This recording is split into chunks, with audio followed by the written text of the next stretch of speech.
While Governor Charlie Baker contemplates whether or not to run for re-election, and the Trump wing of his own party weighs a primary challenge, Democrats in Massachusetts are hitting the ground running, with 3 candidates already officially in the race. There's State Senator turned solar energy executive Ben Downing, Harvard professor and author Danielle Allen, and the latest to jump in, State Senator Sonia Chang-Díaz, who declared her candidacy last week. She joins me now. Senator, congratulations and welcome. Good to see you. Thanks, Jim. Thanks for having me. Pleasure. Why are you running? Jim, I think it won't come as a surprise to you since we've discussed these issues before, but I'm tired. I'm tired of waiting for government to tackle the systemic changes that working families need at the scale and the urgency that we need in order to really match what working families are experiencing out there in the real world day in, day out. And, I am both fed up with waiting, and I also have a deep and abiding confidence that it is possible for us to do better as a state. And I have that confidence because I have lived through many changes over the past 12 years that people said were impossible when we first started them, but that we have been able to make happen on Beacon Hill. So I know that we can do better as a state. The public loves Governor Baker. You don't. What are they missing? Well, look, I think that there are many things that Governor Baker deserves credit for. For example, the way that he has had, shown an independent mind relative to the National Republican Party. Mm-hmm. And I suspect that, like me, many voters give him credit for that. But that is different than tackling the structural problems that we are facing here in Massachusetts with energy and with urgency. And I think that people are fed up, right, of sitting in traffic for hours on end, when they could be at home with their kids, helping them with their homework. And people are fed up for, working their rear ends off for years and years and years and never seeing a raise relative to inflation. And they're worried about their kids who are working for years to earn a degree and then are carrying decades worth of debt on their backs. So I think these are things that people can hold in their minds at the same time. And still that they have a hunger fundamentally for us to do something different and better coming out of this pandemic. In your video announcing your candidacy, you said Beacon Hill insiders drag their feet every step of the way. They think small. I assume you're talking about your fellow Democratic leaders as well as the governor. Is that correct? I think that it's a problem that defies party lines, right? So there is ownership of that goes around. But I am running for governor because I know that the governor's office is a big piece of the puzzle when it comes to delivering the kind of structural change that working families need. And I've been able to deliver that change for 12 years as a state senator. But I think I can do a greater good from the governor's office. And we have not, there are too many problems that we have left to simmer for too long, and we need to get real about them. But there are a lot of things that matter to you that can't be realized if the Democrats, who essentially run the legislature with virtually no opposition, there are very few Republicans, don't put it there. For example, you were deeply committed to police reform. A lot of the advocates, and I think including you, were disappointed that the language on qualified immunity, which protects police officers and other public employees from personal liability when there's been wrongdoing, was so weak. It was so weak because your fellow Democrats in the House made it weak, not Charlie Baker. So what do you say about them? Well, I think it's unfair to give Governor Baker a pass, right, because he's a Republican. I think that many times people say, we just sort of take the expectations for him to be, a public servant first and foremost off the table. But that's not what people are looking for from their government, right? It's not about Democrat, Republican, and then we have different standards for you depending on which label you carry.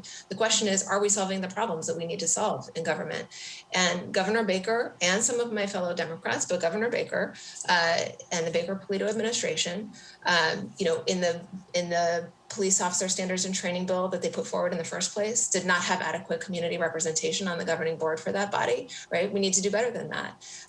The governor did not support many of the reforms that came out of the conference committee, right? The hard-won compromise and package that we negotiated for months in conference committee and finally put on the governor's desk. There were changes that he still opposed and pushed for the bill to be watered down even further. And that's a responsibility that the governor has to own. You also said in your announcement video that you were going to tackle the racial wealth divide that is just appalling. And my guess is that, taking Boston as an example, and looking back at that Federal Reserve study from 2015, I'm guessing every single person in this audience has memorized $247,000 for a white family, only $8 for African Americans. We almost never talk about these other numbers. Caribbean blacks, only 12,000, 1/20th as much.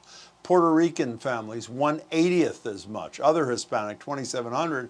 And you see Dominican, 0. There's a lot of rhetoric talked about this. Concretely, what does a Governor Chang-Díaz do to eliminate or at least reduce those gaps?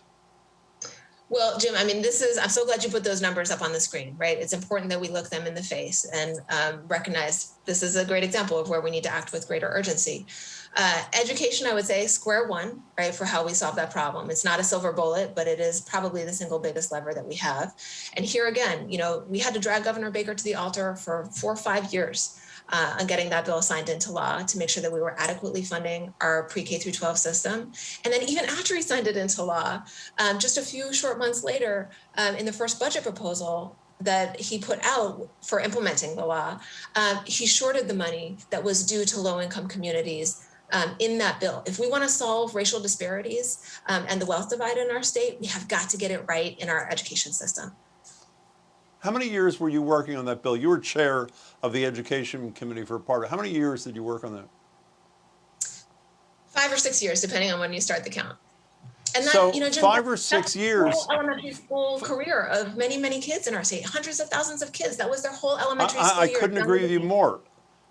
But again, what I'm concerned about is while you talk about what the governor is not willing to do at the end of the process, it took 5 or 6 years for your fellow Democrats to decide things that you believe were important for a generation of kids were important enough for them to approve and send to his desk. So I guess I'm just hearkening back to the notion that the problem doesn't just rest, I think, in your mind, in the governor's office, but amongst your colleagues as well.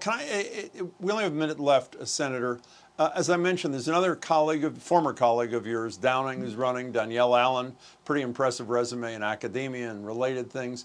Why are you a better choice for Democrats? Well, I think that the answer to that question lies in my record, right, of the change that I've been able to accomplish on Beacon Hill over the last 12 years. But Jim, I can't let go unanswered the thing that you were just last saying, which is, the job of the governor. The job of the governor is not to just sit back and wait until, a bill floats across his or her desk, right? This is a fundamental responsibility that, one of the 3 branches of government has to tackle with urgency the problems that working families are facing. And this is exactly the problem that I'm talking about, Jim. We need a governor who is going to get out there and be proactive and not just be nibbling around the edges and not just waiting to see what, the tide brings in to his desk, but to get out there and tackle those problems with urgency. I'm glad you chose to answer the other question, because that's probably more important a year plus out than the one I asked. Sonia Chang-Díaz, it's great to see you as always. Thanks so much. Good luck. We hope to see you a lot. Thank you, Jim.